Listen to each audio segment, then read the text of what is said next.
Magandang araw po sa inyong lahat, mga minamahal kong mga kababayan.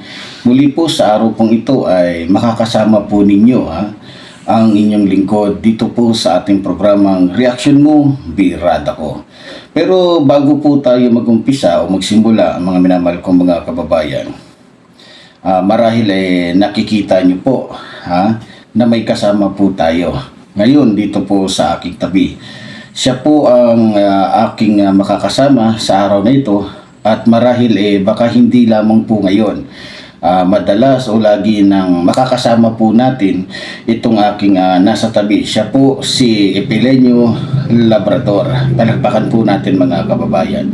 Siya po ay lagi nating makakasama sa araw-araw po na kung saan tayo po ay mayroon pong mahalagang tatalakayin tungkol po sa kaganapang nagaganap dito sa ating bansa. Okay tol, baka gusto mo munang bumati sa ating mga kababayan. Okay, maraming salamat tol.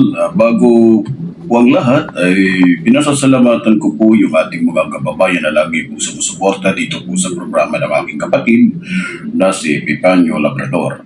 At sana'y sabaybayan niyo po kaming palagi, lalong-lalo na po sa mga talakayan o sa aming mga tatalakayin sa araw-araw, na kung saan tayo po ay sama-sama na makikipaglaban sa mga politikong korap na umaabuso po sa kanilang mga pera at kapangyarihan.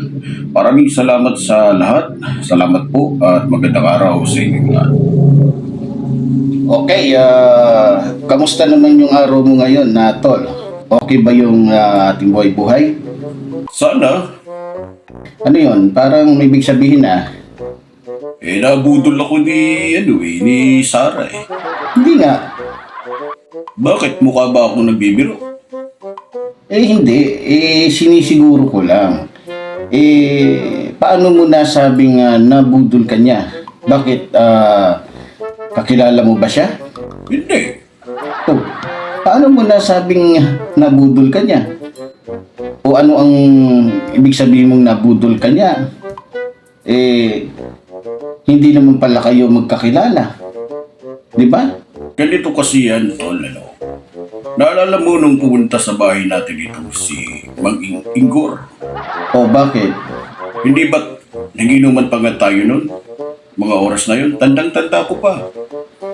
Tandang-tanda ko pa yun, tol, 2022. Naalala mo? Panahon ng eleksyon. O alam ko, nagiinuman tayo nun. Pero ako lang ang umiinom at nalasing. Dahil hindi ka naman umiinom. Namulutan ka lang ng mulutan. Oo, pero huwag mo nang ikwento dito yun. O di ba, naalala mo, biglang dumating si Mang Ingor. Anong sabi niya sa ating dalawa? O ba't ano ba ang sinabi niya? Wala akong maalala Mas matanda ako sa iyo, Epi. Pero mukhang mas ulyanin ka pa kasi sa akin. Naalala mo kung bakit tayo nagiinuman nun? Bakit nga ba tayo nagiinuman nun? Alam ko na, birthday mo yun. Tama ako sa sinabi ko sa iyo, Epi. Na ano? Na mas ulyanin ka pa kesa sa akin. O para malaman mo, kaya tayo nag-inuman nun dahil pareho tayong walang trabaho. Kaya yung sama ng loob nating dalawa, sa inuman natin dinaan. Tama?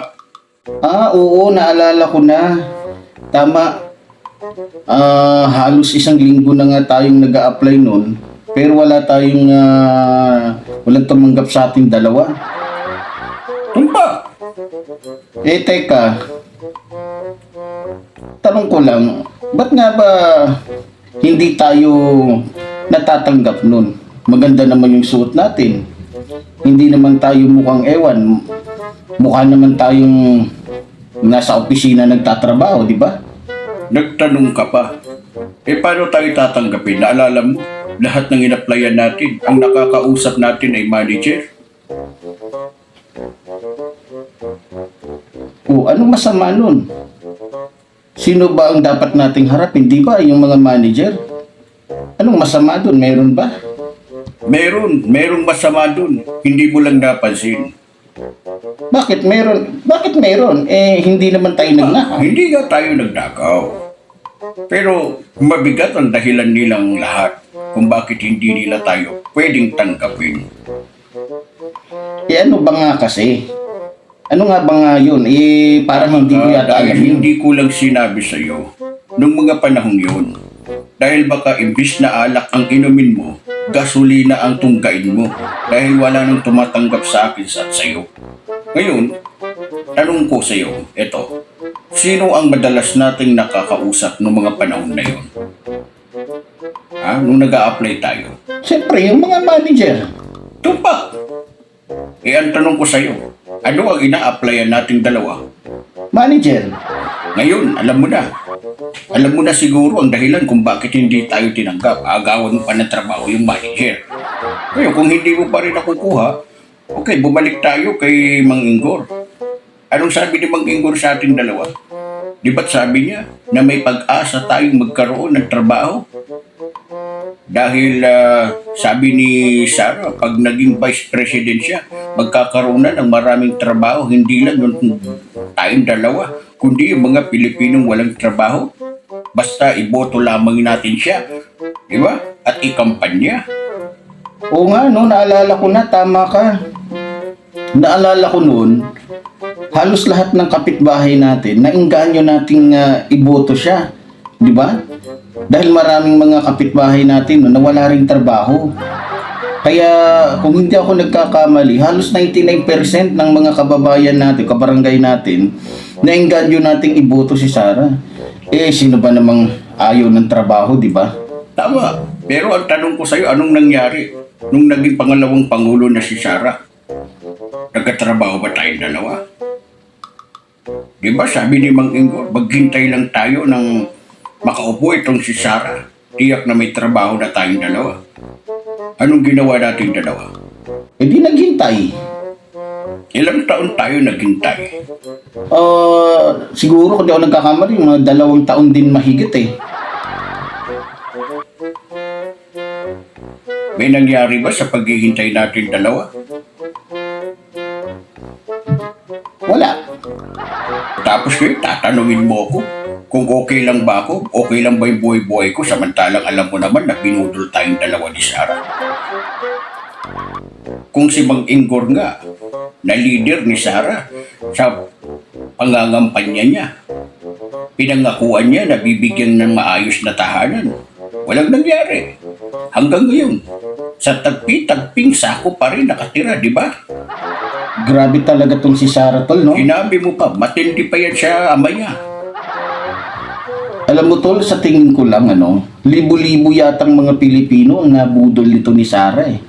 Anong libo-libong Pilipino? Sabihin mo ka mo, milyong-milyong Pilipino ang nabudol niya. Dahil sa galing niyang magsalita at mangako na nakakabuhay ng patay. Isama mo na dyan yung husay niyang magdrama na animoy mahinhin na hindi makabasag pinggan. Pero ang totoo, kabaliktaran sa kanyang pinapakita at sinasabi yung kanyang mga ginagawa o inaasal. Oo nga eh, no? Tama ka. Marami talagang nagsisi kung bakit binoto pa nila itong si Sara. Wala naman pala tayong mapapalang mga Pilipino sa kanya. Kung alam lang siguro kung alam lang natin at nababasa natin ang puso ng isang tao, malamang hindi tayo mabubudol ni Sara. Pero wala na eh. Nangyari na. Tanggapin na lang natin na charge experience ito. Kaya nga, para sa akin tol, dapat magkaisa ang taong bayan sa pagpapatalsik kay Sara. Huwag nating hayaan na manatili siya o manatili pa siya sa pwesto niya. Wala na nga siyang nagagawa na nagnanakaw pa. Masyado na niyang binababoy ang mga Pilipino. Masyado niya nang binababoy mga Pilipino niyan. Sa totoo lang. Tama ka dyan, tol. Dapat magkaisa tayo para mawakasan na. Para mawakasan na ang kahayupan niya sa taong bayan. Kasi pag hindi tayo kumilos, walang mangyayari. Tayo rin ang maapektuhan.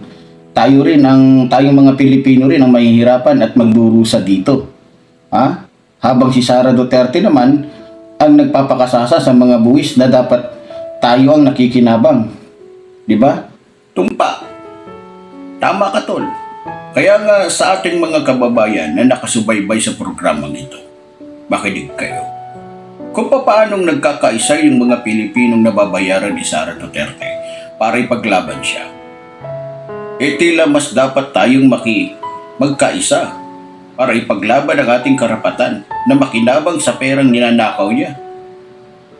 Huwag nating hayaang madala tayo sa mga kasinungalingan niya at mga kadramahan niya. Tandaan niyo, kinabukasan ng ating pamilya ang nakasalalay dito.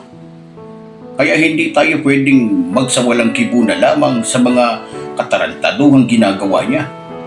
Lumaban tayo at sisiguraduhin ko sa inyo na tama ang ipaglalaban natin. Tama ka dyan, Tol. So, narinig naman po ninyo ang mga kababayan. Malinaw naman po siguro sa inyong mga pandinig ang sinabi po ng aking partner. Hindi mali ang makipaglaban, lalong-lalo na po kung ang pinaglalaban po natin ay tama. Lalo na't kung ang pinaglalaban natin dito ay ang karapatan ng nakararaming Pilipinong pinagsasamantalahan, niloloko at tinanakawan lang ni Sara Duterte. Ayos yung banat mo, Tol, Salamat, Tol. Okay, tayo pansamantalang mamamaalam muna dito sa ating programa, Tol. Okay. Okay, sana sa episode pong ito ay may napulot po kayong aral. Kaya muli po, tulad po ng sinasabi ng inyong lingkod, mabuhay po ang ating inang bayan, mabuhay po ang nagmamahal sa ating inang bayan. Maraming salamat po.